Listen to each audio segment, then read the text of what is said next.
جو لوگ اللہ پر ایمان لائیں، کہیں کہ ہمارا رب اللہ ہے، پھر اس پر جم جائیں، ان پر فرشتوں کا نزول ہوتا ہے۔ نہ کوئی غم کرو نہ خوف، خوشیاں مناؤ جنت کی جس کا تم سے وعدہ کیا گیا تھا۔ اللہ کی ربوبیت پر اطمینان جب انسان کو ہو جاتا، میرا رب اللہ ہے، ربی اللہ، انسان کے لیے نہ کوئی کھٹکا، نہ کوئی خطرہ، نہ کوئی خوف، نہ کوئی حزن۔ جو کچھ ہو رہا ہے کس کے اذن سے ہو رہا ہے؟ اللہ کے اذن سے۔ اللہ کے اذن کے بغیر پتہ تک نہیں ہلتا۔ یہ کوئی اندھا بہرا مادہ نہیں ہے جس سے مجھے کوئی خوف ہو۔ اندھا بھینسا چلا آ رہا ہو اس سے تو ڈرنے کا ہر انسان کو ڈرنا چاہیے، نہ معلوم کس کو ٹکر مار دے۔ لیکن نہیں، اس کائنات کو چلانے والا ایک سمیع و بصیر خدا ہے، وہ جو میرا دوست ہے، میرا ولی ہے۔ اللہ ولی الذین آمنوا یخرجہم من الظلمات الی النور۔ اللہ اہل ایمان کا ولی ہے، ساتھی ہے، پشت پناہ ہے، مددگار ہے، حمایتی ہے۔ بتائیے جسے یقین ہو جائے کہ اللہ میرا مددگار، اللہ میرا محافظ، اللہ میرا پشت پناہ، اللہ میرا حمایتی، اس کے لیے کوئی خوف ہوگا؟ اس سے کوئی ڈر ہوگا؟ میں مثال دیا کرتا ہوں ایک بہت سادہ، پنجاب کے دیہات کی۔ تو بڑا چودھری ہے اور کوئی غریب کسان ہے۔ اس غریب کسان کے جانوروں کو ہر وقت اندیشہ ہوگا چوری کا، کوئی میری بھینس کھول کر نہ لے جائے، کوئی میرا بیل کھول کر نہ لے جائے۔ لیکن جس کے بارے میں یہ سب کو معلوم ہو کہ وہ جو بڑا چودھری ہے وہ اس کا دوست ہے، اس کی بچیا کو کوئی خوف ہوگا؟ اس کی بھینس پر کوئی ہاتھ ڈالے گا؟ اسے کوئی اندیشہ ہوگا؟ نہیں۔ کیوں؟ کہ وہ بڑا چودھری، بڑا اس کا یہاں کا سردار، جاگیردار، سب کو معلوم ہے وہ میرا دوست ہے، کوئی میرے خلاف اقدام نہیں کر سکتا۔ اس دنیا میں یہ چھوٹی سی بات اگر آپ کے دلی اطمینان اور سکون کا باعث بن سکتی ہے تو ذرا تصور کیجئے۔ میں لفظ تصور استعمال کروں گا صرف اس لیے کہ اس کا ہم جس کو کہتے ہیں ادراک اور شعور کر نہیں سکتے، اگر کے ساتھ کر سکتے۔ اگر یقین ہو کہ اللہ میرا مددگار اور یقین ہو کہ اللہ ہر آن میرے ساتھ ہے، پھر کوئی خوف، کس کا خوف؟ کوئی شے اللہ سے بالا تر ہے؟ کوئی قوت اس سے زیادہ طاقتور ہے؟ کوئی اس کے ارادے کو بدلنے والا ہے؟ کوئی اس کی مشیت کے آڑے آنے والا ہے؟ یہی بات ہے جو حضور نے فرمائی، یہ ایمان کا حاصل ہے لب لباب، کہ دیکھو اچھی طرح اس بات کو ذہن نشین کر لو، اگر تمام انسان مل کر تمہیں کوئی نقصان پہنچانا چاہے نہیں پہنچا سکتے، مگر جو کچھ اللہ نے لکھ دیا ہو، اور تمام انسان مل کر تمہیں کوئی نفع پہنچانا چاہیں نہیں پہنچا سکتے، مگر وہ شے جو اللہ نے طے کر دی۔ آپ پھر میں کہوں گا ذرا طاری کیجئے، اسے فرض کیجئے، اسے سوچئے، اگر اس حدیث پر ہمارا دل ٹھکا ہوا ہو تو کسی سے ڈر ہوگا؟ یہ مجھے نقصان نہ پہنچا دے، یہ میری رپورٹ خراب نہ کر دے، یہ میری انکریمنٹ نہ رکوا دے، یہ میرا یہ نہ بگاڑ دے، یہ میرے یہ نقصان نہ پہنچا دے۔ اس کا ڈر، اس کا ڈر، اس کا خوف، اس کی خوشامد، اس کے لیے جا کر طرح طرح سے اپنی عزت نفس کو ذلیل کروانا اس کے سامنے، یہ سب کچھ کیوں کرتا ہے انسان؟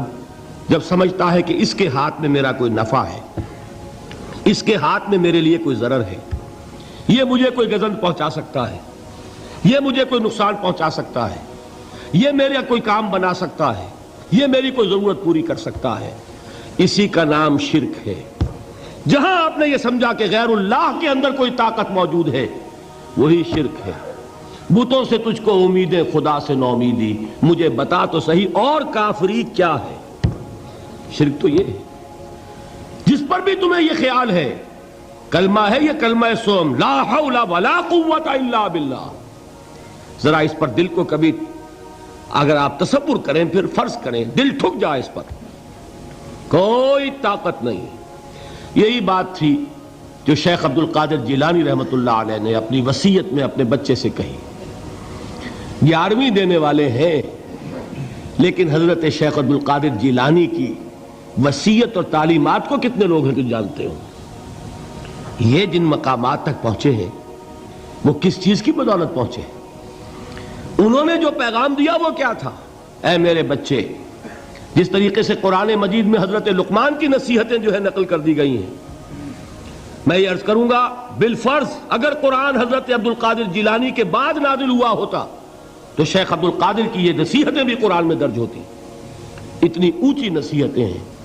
اے میرے بچے، اس حقیقت کو ذہن نشین کر لے، لا فاعل فی الحقیقت ولا مؤثر الا اللہ. اس کائنات میں نہ کوئی فاعل حقیقی ہے نہ مؤثر حقیقی ہے سوائے اللہ کے. کسی شے میں کوئی تاثیر نہیں اگر اللہ نہ چاہے. آگ جلا نہیں سکتی اگر اللہ نہ چاہے. پانی ڈبو نہیں سکتا اگر اللہ نہ چاہے. زہر ہلاک نہیں کر سکتا اگر اللہ نہ چاہے. کوئی چیز فائدہ نہیں پہنچا سکتی اگر اللہ نہ چاہے. تو در در پہ کیوں سر جھکاتے ہو؟ در در پر کیوں جبیں سائی کرتے ہو؟ سب کے سامنے کیوں ہاتھ پھیلاتے ہو؟ ایک اللہ سے مانگو. ایک اللہ کے سامنے زمین پر اپنی جبین رکھو. لا فاعل فی الحقیقت ولا مؤثر الا اللہ. نظر آتا ہے ہمیں کہ پانی پیاس بجھا دیتا ہے. پیاس بجھانے کی صلاحیت پانی میں نہیں ہے، اللہ کے اذن سے. کھانا بھوک مٹا دیتا ہے. بھوک مٹانے کی صلاحیت کھانے میں نہیں ہے، اذن رب میں ہے. دیکھیے یہی یقین تھا. حضرت موسیٰ علیہ السلام کا واقعہ یاد کیجئے. سامنے سمندر آ گیا ہے. قوم دیکھتی ہے پیچھے کہ گرد و غبار کا طوفان ہے. معلوم ہوا کہ فرعون اپنے لشکر سمیت آ گیا ہے. لشکر جب چلتا تھا تیز رفتاری کے ساتھ تو گرد و غبار کا جو طوفان اٹھتا تھا اس کا تصور کیجئے. اور لمحہ بلمحہ وہ قریب آ رہا ہے. پوری قوم نے کیا کہا؟ اے موسیٰ انا لمدرکون. اے موسیٰ ہم تو پکڑے گئے. قرآن مجید نے تو یہاں وہ باتیں نہیں لکھی ہیں، لیکن تورات میں یہ درج ہے کہ بنی اسرائیل جھگڑنے لگے، دست و گریبان ہو گئے موسیٰ کے ساتھ. موسیٰ ہمیں یہاں مروایا لا کر، اس سے تو ہم ہی بہتر تھے. وہاں کھانے کو ملتا تھا، زندگی تو تھی، بیگار ہم کر رہے تھے، موت تو نہیں تھی. اب جو کچھ ہوگا اس کا تصور کرو، جس طریقے سے ہمارے ٹکڑے اڑائے جائیں گے. تو لڑ رہے ہیں حضرت موسیٰ علیہ السلام سے. یہ تورات کی تفصیل ہے. قرآن میں صرف اتنا آیا ہے، پریشان ہو کر انہوں نے کہا انا لمدرکون. موسیٰ ہم تو پکڑے گئے. اس وقت موسیٰ کا جواب کیا ہے؟